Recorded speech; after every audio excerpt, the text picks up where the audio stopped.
안녕하세요. 리얼공감영어 이명학입니다. 자, 6월 평가원 총평하겠습니다. 총평. 바로 시작해도 되지? 시험 보고 났는데 느낌이 어땠어요? 네. 아마 문제를 풀면서 욕 나온 사람. 네. 아니면 풀 때까지는 꾸역꾸역 했는데 채점하면서 쌍욕 나온 사람. 네. 물론 난이도라는 건 사람마다 달라요. 이번 시험이 쉬웠을 수도 있고 어려웠을 수도 있어. 근데 여러분이 느끼는 난이도는 어땠어요? 저의 총평을 듣기 전에 물어봅시다. 자, 라이브잖아요. 자, 댓글창에 본인이 어려웠다. 그럼 어려움 써주시고요. 뭔 소리냐? 개 쉬웠는데? 쉬움 써주세요. 지금 한번 써봐. 그게 오늘 난이도입니다. 해줄래? 뭐 눈물 표시라든지 아니면 웃음 표시라든지 거기 나오는 반응이 오늘의 난이도겠죠. 난이도? 네, 여러분이 지금 쓰면서 보면서 느끼겠지만 언제나 말하던 영어가 어떻게 나와도 진짜 이게 영어랑 한자랑 불어랑 섞여 나와도 다 맞는 친구들이 있어요. 영어 피지컬 자체가 좋은 사람들이 있지. 그 소수를 제외한 대다수의 학생들한테 이번 시험은 이랬다. 네, 여러분이 지금 보고 계십니다. 자, 난이도를 뭘로 볼 수 있냐면 이걸로 볼 수 있어요. 오답률로 보면 돼요. 오답률. 자, 작년 수능, 작년 9평, 작년 6평의 오답률을 볼게요. 80% 이상 오답률이 나온 게 작년 수능은 1개, 70% 이상은 1개, 60% 이상 4개였습니다. 9평은 이렇게 돼 있었어요. 이렇게. 작년에 이렇게 나왔을 때 이렇게 나왔을 때 지금 저기 글씨로 어렵다는 댓글이 많다고 하는데, 자, 이렇게 나왔을 때 4.7% 나왔으니까 1등급이. 작년 수능도 어려웠죠. 자, 지금까지 집계된 6평의 오답률 어떻게 나왔을까요? 바뀔 수는 있지만 현재까지 이렇습니다. 이거 한번 해보자는 거지 이거.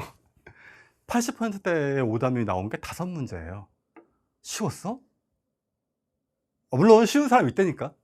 근데 혼자만 알고 있어. 남한테 얘기하지 말고. 너 오래 살고 싶으면. 야, 이건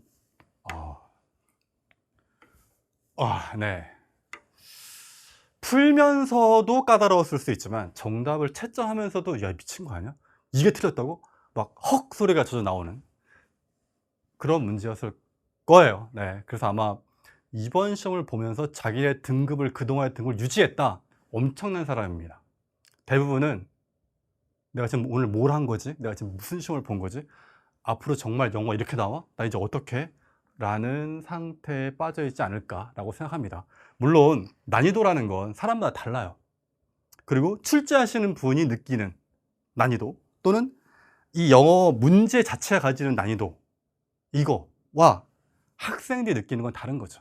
문항 자체의 난이도를 따지면 10년 전 수능, 어렸을 때 수능과 비교했을 때 문항 자체의 수준은 안 높다고 할 수도 있어. 하지만 현재 학생들의 학습도라든지 영어 반영 비율에 의한 공부를 얼마나 했는가, 이거랑 비교해 보면 이렇습니다.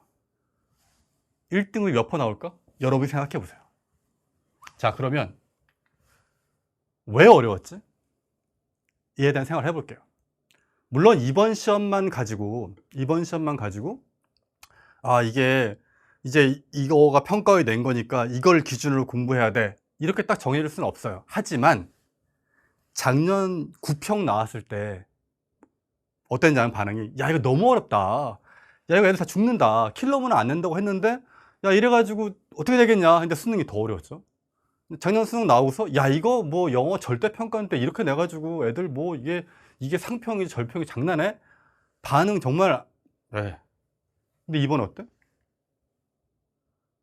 기조가 그런가 봐요. 물론 9평 땐 6평은 너무 심했지, 좀 쉽게 내자, 수능 땐 그 중간을 내자, 이럴 수도 있지만 만약에 이 기조가 유지된다면 특징은 알고 있어야지. 특징, 일단 지문 자체의 난이도를 볼게요. 지문 자체. 어휘가 정말 생소한 게 많이 나오거나 표현이 너무 어렵거나 구문이 엄청 복잡하거나 내용이 너무 추상적인 거 많이 나왔어요. 이쪽을 높이면 뭐야? 킬러 문항이 되는 거야. 이쪽은 물론 어휘가 조금 생소한 것들이 나온 건 사실이야. 원래 알고 있는 뜻이 아니라 조금 이 문맥에 맞춰서 좀 다르게 봐야 되나? 이런, 그러니까 익숙한데 익숙하지 않은 느낌. 분명히 내가 아는 단어인데 해석만 안 되는 그런 느낌의 단어들이 나온 건 사실이지만 표현, 구문 내용 자체가 매우 복잡하고 추상적이고 골 때리고 이런 건 안 나와요. 최근에 기조가 그렇고 그렇게 낼 수 없어요. 물론 지문의 길이는 극악무도한 게 있었지만. 그러면 보통 뭘로 변별하고 있죠? 답 고를 때요. 답 고를 때 익숙한 패턴을 벗어나게 해요. 이게 무슨 말이냐면 시험을 내시는 분들이 지문의 난이도를 높일 수 없으니까 어떻게 틀리게 할지에 대해서 굉장한 연구를 하시는 것 같아. 그러니까 학생들이 이렇게 냈을 땐 보통 이렇게 본다. 모의고사 같은 거 많이 풀잖아. 많이 풀다 보면 패턴이 나와요. 보통 어법 문제는 이런 게 나오고 순서 문제, 삽입 문제의 정답은 이거 나오면 뭐 C, B, A 하나 나오면 뭐 B, C, A 뭐 이렇게 나오고 빈칸 문제는 보통 이렇고 그런 어떤 패턴들에 익숙해지거든. 그거를 철저하게 벗어나려고 하는 것 같아. 그러니까 너 이렇게 생각했지? 딱 걸려봐. 이런 느낌. 두 번째, 정답이 원래 평가원 문제는 100% 너는 딱 정답이고 너는 딱 오답이야. 이런 느낌이 좀 선이 되게 분명했는데 약간 이 정도면 오케이지 않을까? 이런 문제가 있어요. 물론 시간을 오래 잡고 다시 시간을 시험이 끝난 다음에 그 문제를 철저하게 분석해서 하나씩 따져보면 얘는 정확하게 맞고 얘는 정확하게 틀려. 사후적으로 해설할 때는. 근데 실전에서 문제를 풀 때 약간 이런가? 이 정도면 된 거 아니야? 에서 답을 써야만 시간 내에 풀 수 있는 문제가 되겠습니다. 이게 어렵게 하는 거야. 그러니까 지문 자체의 난이도를 높이기보다는 이걸 높였죠. 선생님, 전 뭔 소리예요? 지문 자체가 어려운데. 그럼 영어 공부를 하셔야 돼요. 이거는 방법과 전략이지만 얘는 뭐예요? 양이에요, 양. 하셔야 돼요. 이쪽이 많이 올라갔다. 자, 그러면 여러분이 궁금해할 오답률 높았던 문제 몇 개만 볼게요.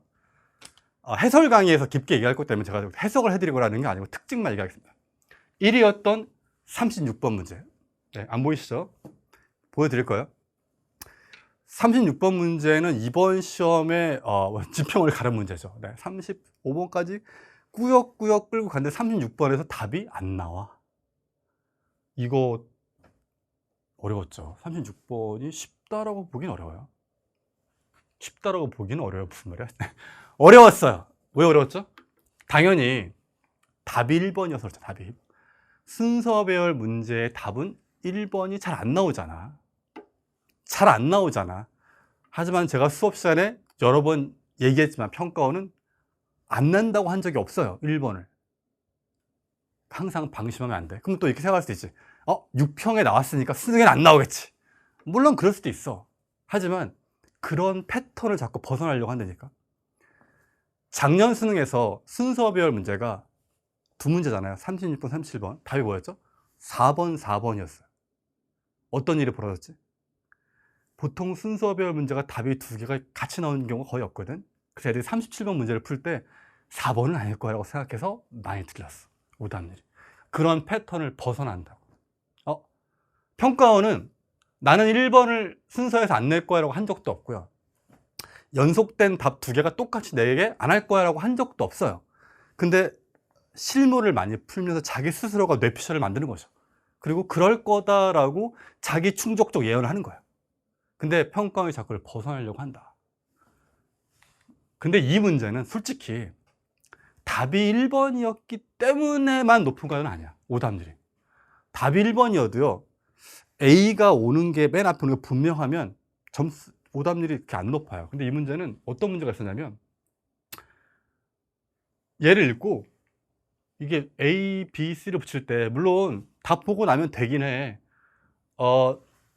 와일드파이어라는 게 자연적으로 일어나는데 에버리지널 피플들에 의해서 실행됐다. 그러나 이 스톡맨들이 이전과는 다른 방법으로 하게 됐다. 한 다음에 걔네가 불을 지르면 새로운 애가 생겨나고, 이건 해설은 다 해설 강의에서 할 거예요, 깊게. 그 새로운 애가 생겨나는 게 일로 붙어요. 그 새로운 싹이 이제 걔네가 돌아왔을 때 먹일 수 있는 먹이가 된다. 그러나 해놓고 안 좋은 점이 또 나오거든요.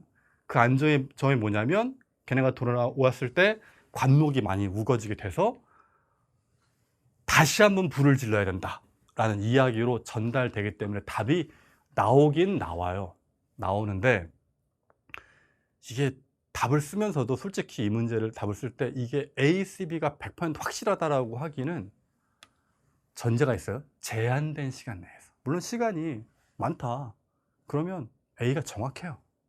근데 제한된 시간 내에서 이게 A, C, B를 쓰기는 굉장히 어려워. 왜 그러냐면 여기 주어진 문장에 있는 이 에버리지나 피플하고요, A에 있던 이 스탁맨이 있는데 얘가 좀 이상하거든요. 문제 풀 때 그 느낌을 받았을 거예요. 스탁맨? 뭐야? 갑자기 좀 뜬금없다 라는 생각이 들 수 있어요. 그러니까 처음에 이 사람 나온 다음에 그러나 스탁맨 했는데 스탁맨이 뭐야? 갑자기 뭔가 툭 튀어나온 느낌이거든. 그래서 되게 이상한 거야. 이게 되게 이상해서 이게 좀 그런데, 근데 그래도 C에 있는 데이는 얘를 받은 것 같긴 한데 해서 여기에 좀 이상하다고 느꼈을 거예요. 정상. 너가 이상한 게 아니에요.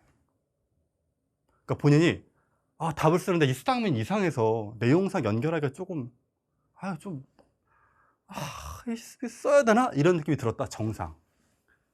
본인이 잘못한 게 아니에요. 왜? 원문이 이렇지가 않죠. 사실 저는 평가 문제에 대해서는 굉장히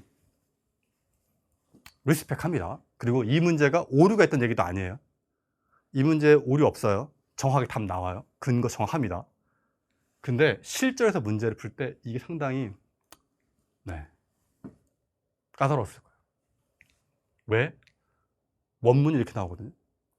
원문을 찾아보면 여기 있던 Aboriginal people이 The First Nations peoples라고 나오고요.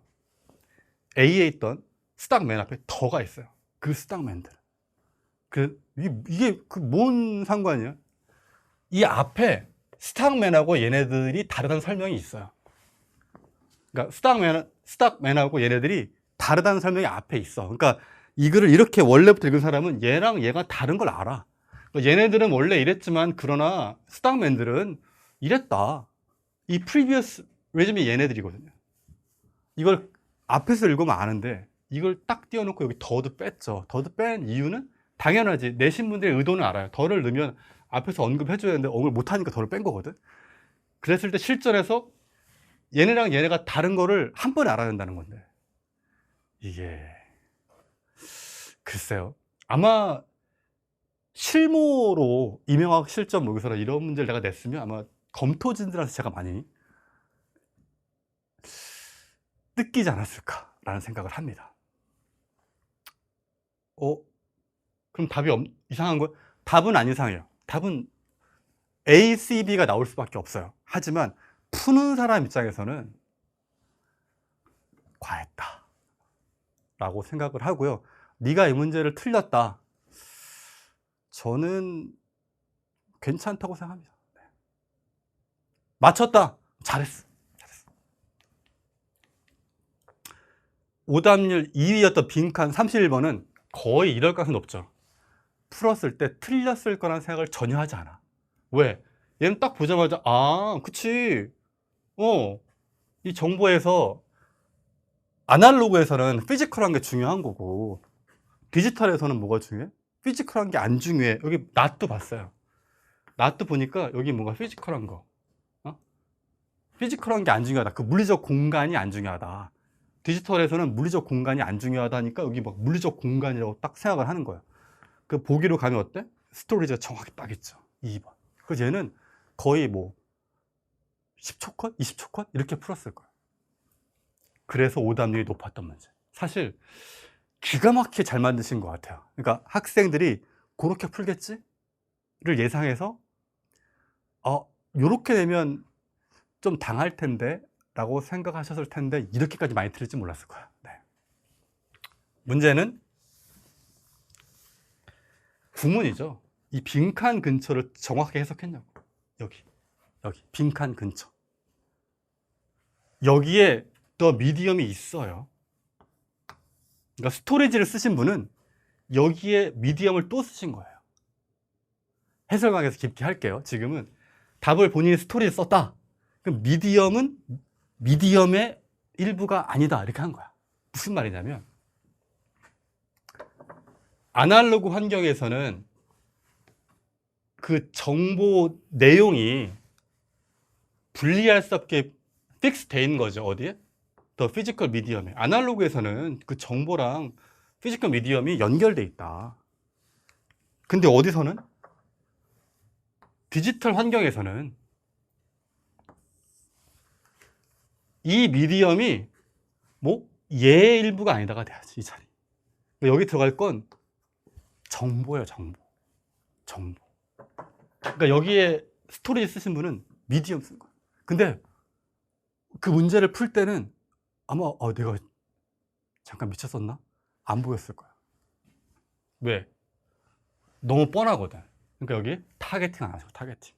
그러니까 빈칸 근처에 타겟팅 정확하게 있는 거.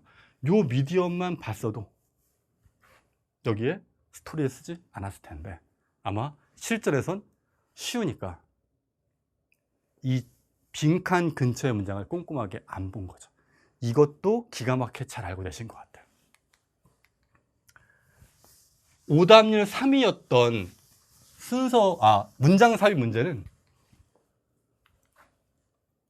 단서와 단절이 없죠. 단서 뭐 이렇게 명시, 물론 주어진 문장에 여기 this가 있긴 하지만 이 this라는 걸 처음부터 찾으면 어렵다. 그래서 단절을 느끼면 단절이 안 느껴졌을 거고, 최근 유행하는 뭐 스테이터스, 소재 연결성을 풀어야죠. 그러니까 글이 끊어진 게 거의 안 보이고 읽다 보면 여기 갔을 때 이제 뭐에 대한 얘기가 나오냐면 aesthetic attitude에 대한 얘기 나오고, 여기 aesthetic attitude, 여기서부터 이제 aesthetic한 얘기가 나오거든.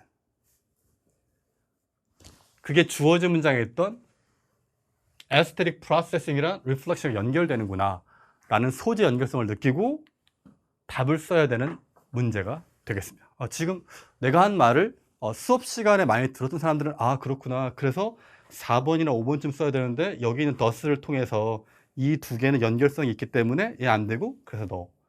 그러고 나면 여기 있던 이 말이 An aesthetic attitude is needed to appreciate the whole episode. 이 말이 this active involvement라는 거구나 라는 게 보여서 답을 써야 되는 패턴인데, 평가원이 이렇게 내기로 마음 먹은 것 같습니다. 그러니까 소재 연결성 훈련은 계속 해야겠다.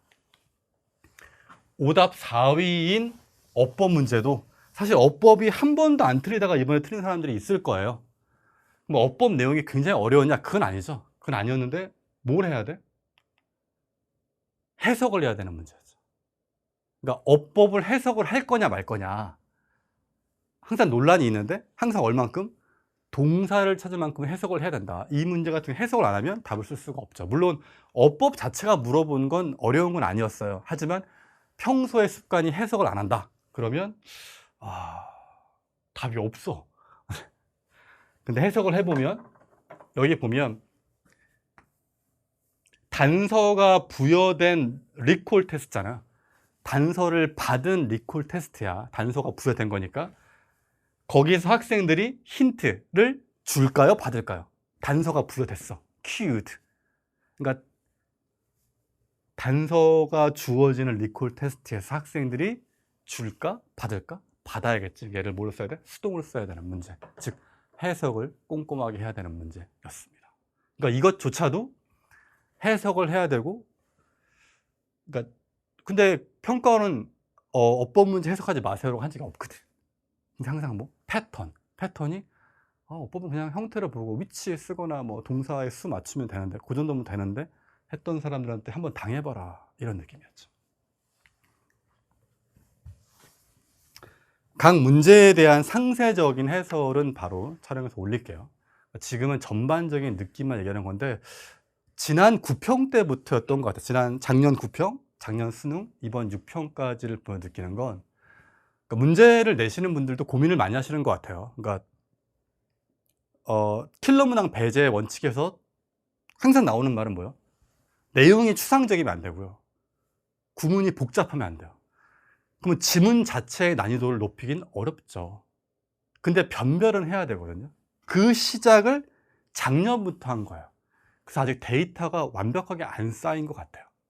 그 난이도가 그래서 지금 점점점 생각지도 못하게 높아지는 느낌이에요. 제 생각에. 그러니까 지문 자체만 보거나 영어 실력이 좀 완성된 친구들 또는 뭐 가르치는 사람 입장으로 보면 야 그렇게 어렵나?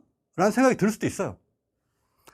근데 학생들의 입장에서 보면 실수할 수 있는 것들을 다 담아놓은 거예요.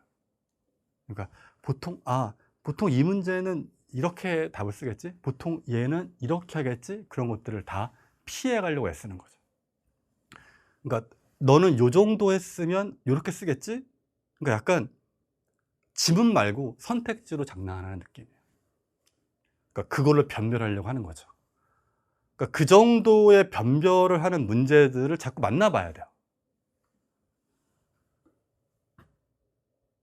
9평이랑 수능에 뭐 이 기조가 유지될지 알지 내가 평가원이 아니라서 내가 확답을 할 수는 없습니다. 그럼 앞으로는 어떻게 해야 돼 이제? 오늘 기분 망했어. 기분 망했고 점수도 정말 미쳤어. 도대체 어디서부터 손을 대야 할지 모르겠어. 라는 생각이 든다. 이제 어떻게 해야 돼? 제가 3월 학평 끝나고도 얘기했죠. 뭐? 그럼 이제 어떻게 해야 돼? 이번 입시에 영어 점수를 사용할지 안 할지를 결정하라니까. 영어가 잘 나오면 뭐 그냥 쓰고 안 나오면 말지. 이렇게는 안 돼요. 고1일 때, 고1, 2 때 끝났어야 되는데 그건 이미 지난 거야. 남은 기간 동안 정확하게 결정을 해야 돼.